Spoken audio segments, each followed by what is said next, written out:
fellow travelers, welcome to Connecting Over Coffee. My name's Louisa, and today I'm going to be giving you 6 do's and don'ts for London.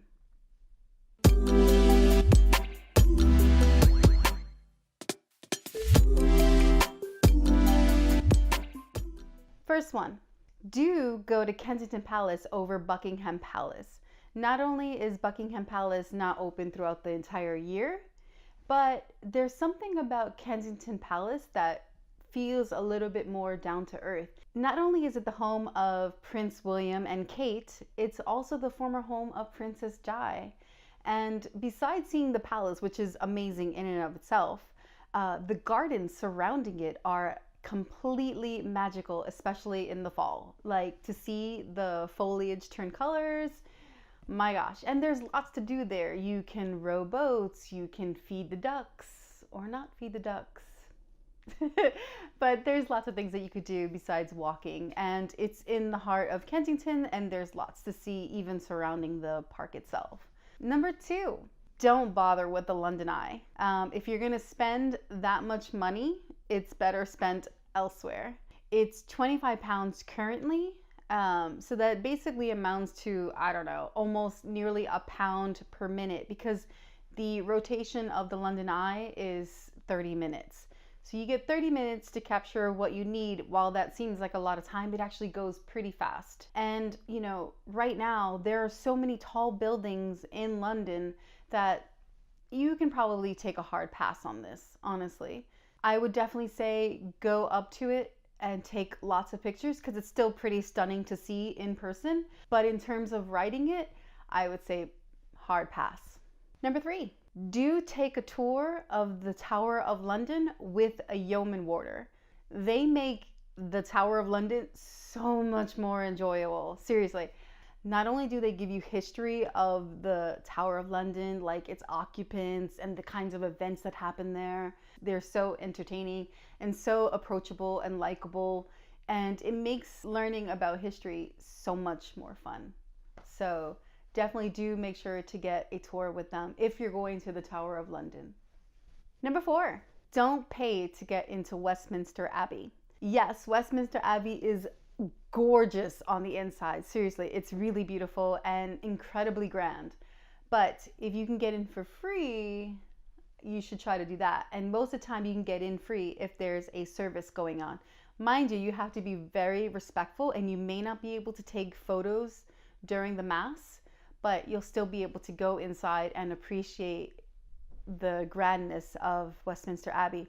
Actually, you can't even take photos during a regular tour. It's actually prohibited in Westminster Abbey. So it's best to go when there's a mass or a service of some kind and get in for free. Yeah.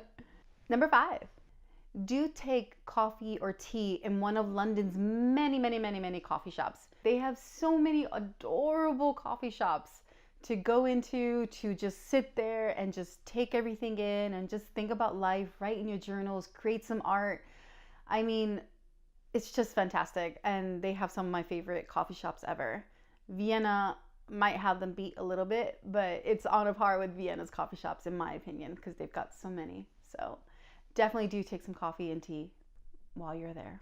Number 6, don't leave London without visiting one of its many markets. I had the best time going from market to market to market, and they have a lot to go see.